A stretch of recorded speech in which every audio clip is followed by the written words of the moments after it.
Yeah, engineer by training. I have a very privileged life insofar as I get to see lots and lots of really interesting businesses, from large high-tier companies through to supply chain companies, and I've never failed to be impressed by the innovation and the exciting things that are happening in lots of those organisations. So what is this 4IR or Industry 4 or Fourth Industrial Revolution? For lots of companies, actually, that's the hardest thing to get their kind of minds around. And it's really on the back of research that we've done and the message that I get from member companies that I'm able to really come to you with some thoughts and ideas. But fundamentally, it's all about really understanding what in this mix is relevant to your organisation and relevant to you now. Because it's happening, it's for real, and if you don't start adopting some of these things, you're going to fall behind very, very quickly. We're going to talk about things like the organisational implications and very much being business ready.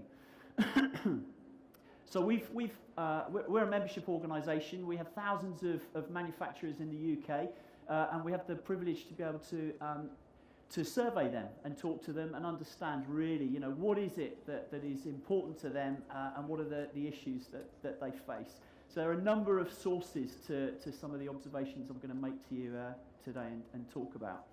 So the key things that we have identified is that there is this whole piece about conception, which is about understanding what this whole fourth industrial revolution means. Actually, lots of companies are going through an evolution phase, so they're doing some of it already, but actually it's how do you continue to do that more? And then there's the revolution, and we've seen some examples of revolution and how some of those organisations have taken advantage of that. But the real benefit is connecting, and we've heard this already, connecting customers to your operations and your supply chain, and doing more of that faster and faster, and really changing how a manufacturing business interacts with the world around it. All about getting competitive, and more so. Our observations are that actually lots of manufacturers in the UK at very early stages, and it really is all about then investing into the evolution phase. But 96% of our member companies are saying that yes, this concept is out there, it's all about connectivity, and it will revolutionise the way that they communicate and access their customers and supply chains. It's all about getting information that you can act on from the data that's out there. There's no point in having millions and millions of data points if it actually doesn't help you understand what's important in your business and help you move forward. And 87% of those say that they will be investing in new technologies to really be able to meet those customer expectations and the ever-changing customer expectations that we heard earlier, particularly from those supply chain examples. So, fourth industrial revolution, what's it all about? You've seen that slide already, but for me, it really is all about connectivity. It's connecting machines and customers and supply chains together. And lots of organisations are recognising that they need to embrace these digital technologies and capabilities. If they don't, they are really, really going to fall behind very, very quickly. So, think about your own businesses. What's relevant to you? Is it about smarter products and actually enhancing the capabilities of the products you make?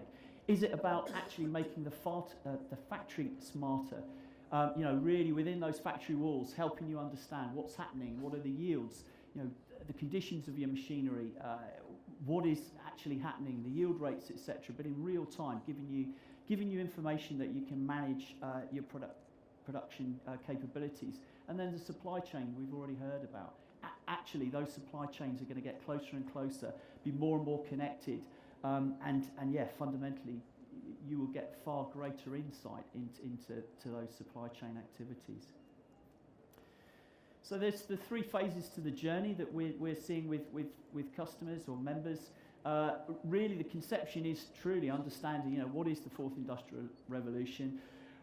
What difference can it make to my business, and how are others taking advantage? I was always taught from very early in my career, steal with pride. Go out there, best practice share, really understand what's happening in other organisations. Then the evolution is very much, yes, taking current practices in the context of some of those digital capabilities and then evolving what you're doing currently and just making it better, faster, more effective. And then there's a revolution, and that's the step change stuff. And we've seen some great examples from a colleague there from Bosch. Fundamentally, some technology can really transform your ecosystem, your business. And the point that Richard made earlier, don't be out-Ubered, because technology can really revolutionise the way that you do it. So I think it's fair to say that some sectors are far further down this journey than others. Food and drink, very much the integrated supply chains, they are adopting lots of these technologies. Point of sale information flowing quickly back through the supply chains, reordering, triggering the next stage in the production process. Automotive, again, is a very good example where these technologies have been embraced, and there are some really good case studies where you can see highly integrated production systems. Consumer products, your boiler can now send a flag to the service engineer and say it's broken. My car this morning has flashed up on the dashboard. It needs a service soon.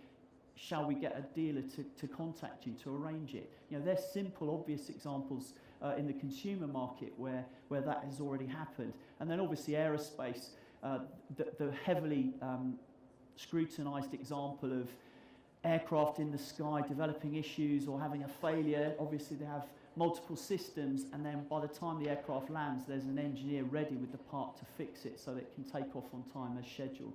They're obvious examples. But as I say, the key thing is what is relevant to you and your organisation. So thinking about skills and the changing skills requirements in manufacturing organisations. Clearly at the top, based on the priorities that we got from our members, that increased investment in technology and innovation is at the top of the pile.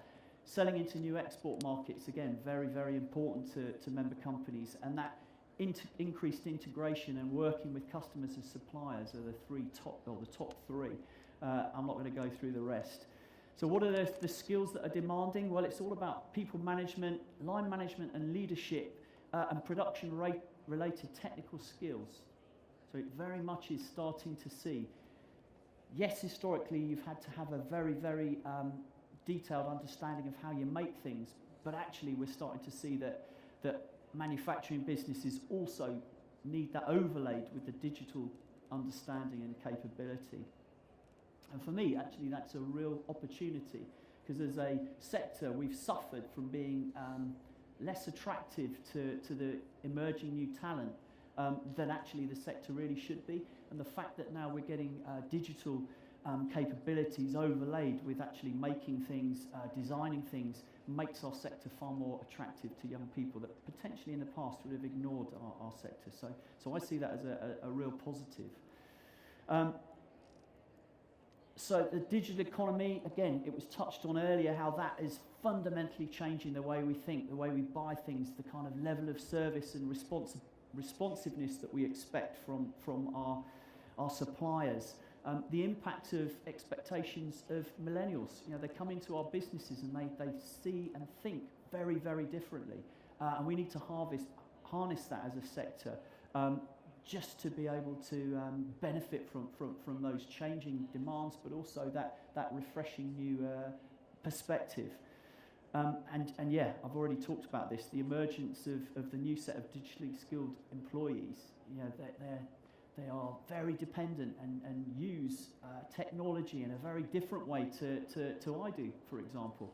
If I look at my children, they don't want to use the telephone. They don't want to speak to anybody. They're all just messaging and sending pictures, so very different approach.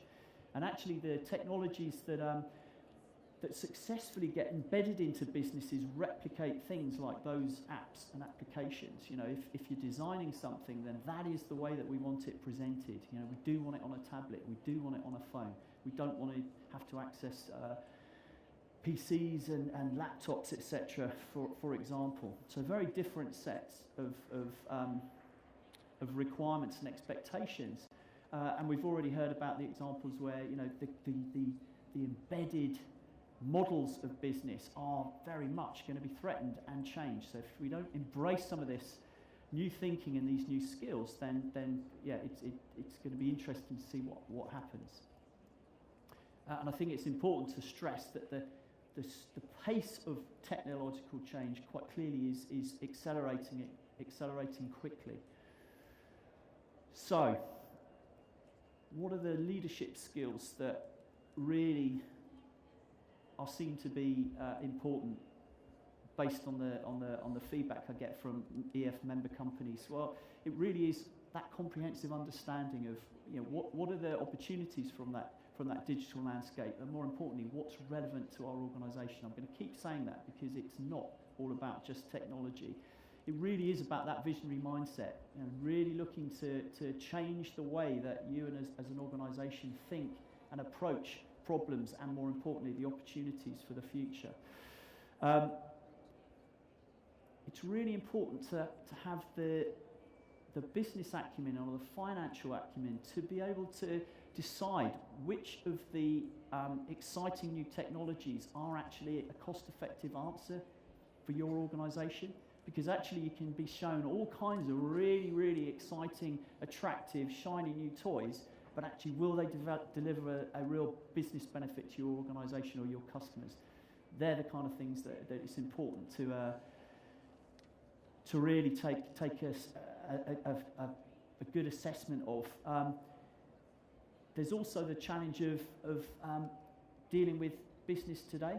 So how do you manage that transition from the way that you currently operate as an organisation to how you're going to do it before? And the last thing, and I see this from lots of different organisations, particularly some large ones actually, that are really trying to adopt some of the characteristics of small startup organisations. So actually having a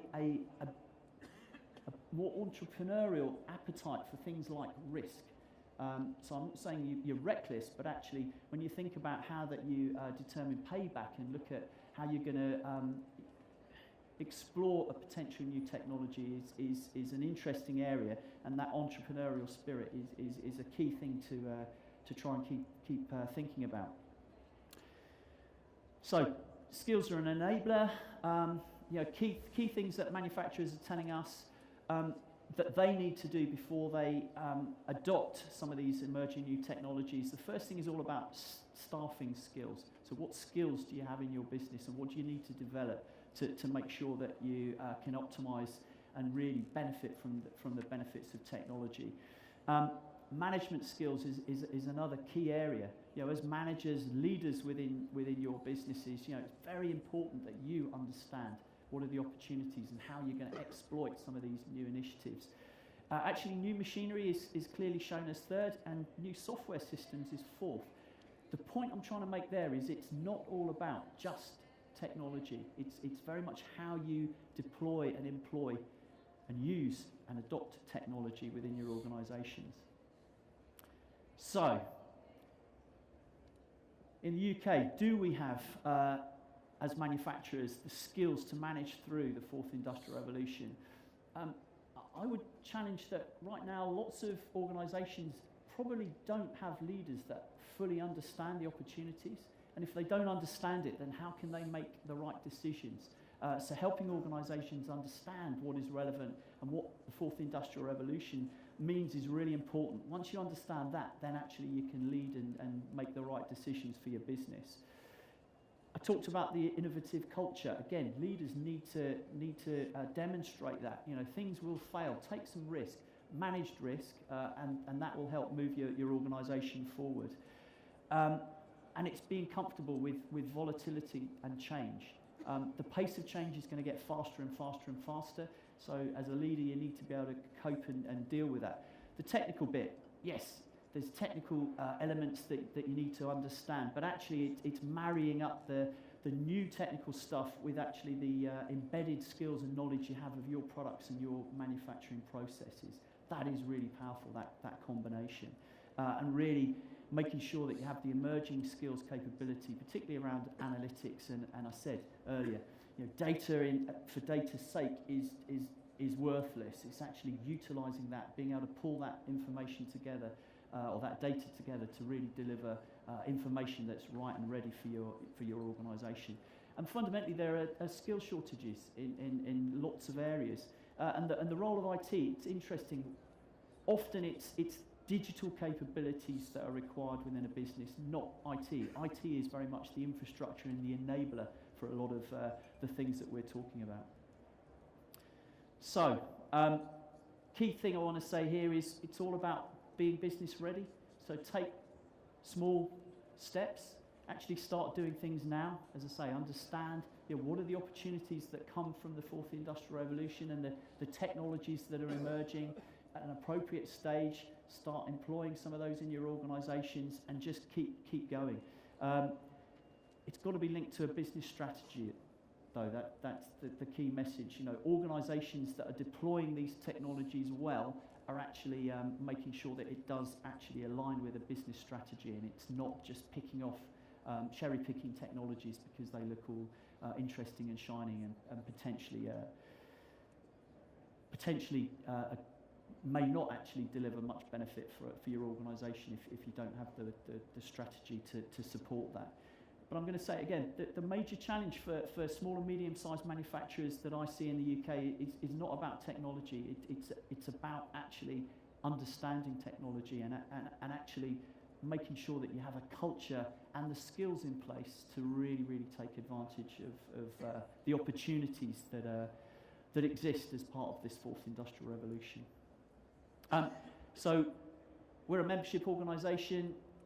I've had a couple of minutes to really share some very high-level thoughts. It'd be great to have further discussions with you. We're on stand number F20, so it'd be great to hear some of your stories later. But Richard, that's all I was going to say. Thank you very much for listening, and I hope that was interesting.